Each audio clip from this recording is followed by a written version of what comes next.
In 1962, the relationship between the USA and the Soviet Union is incredibly tense, and rumors say that the Soviets would drop an atomic bomb soon.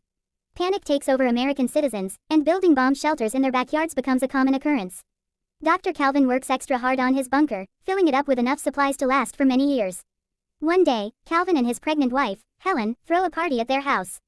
Things are going well until they see on TV a broadcast from President Kennedy, who announces that they are planning a secret mission against the Soviet Union. There aren't any details, but Calvin still panics and thinks a war is about to start, so he kicks out all the guests and drags his wife into the bunker. Seconds later, an aircraft flies over the city only to suddenly detect a mechanical failure. There is nothing the pilot can do, and it crashes right into Calvin's house, absolutely destroying it. In the bunker, Calvin hears the noise and feels all the shaking, so he assumes the war has started and quickly seals the door. He explains to Helen that he can't open it manually. The door will open on its own after 35 years, which is the time for nuclear particles to normalize in the atmosphere. Soon, the authorities arrive to check the debris left by the accident, and since they can't find any proof of life, they assume Calvin and Helen have died in the crash. Days start to pass, and Calvin feels at home, but Helen hates it down there. One day her water finally breaks, and with the help of her husband, she gives birth to a cute baby boy. Soon, days become years, and their son Adam becomes a bright young child. Calvin teaches him everything he knows and hopes that one day Adam will rebuild the country to bring back its old glory.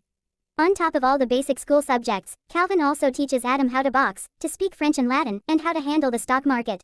Helen teaches him to do chores around their home and even how to dance. Calvin also gifts Adam his collection of baseball cards and tries to explain sports to him, but Adam has some trouble imagining so many people. Both parents teach him very good manners but never curse around their son, who is growing up to be very naive and sheltered.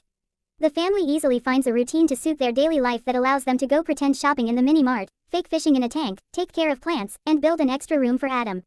They also have a lounge area to read, play games, and simply relax while hanging out.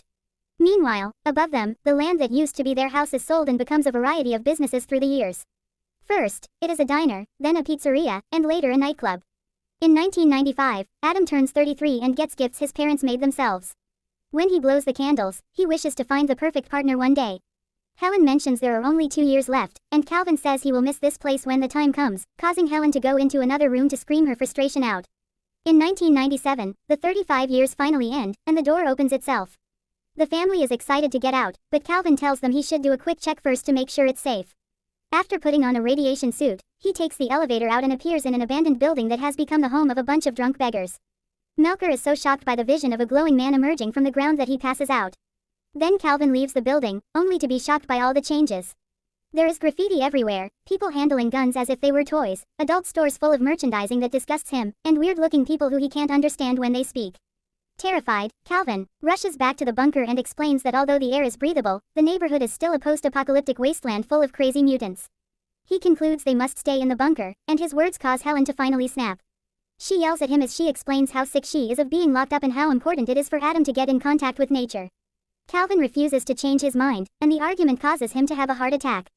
With Calvin sick and supplies almost running out, Helen decides to send Adam outside to get enough food for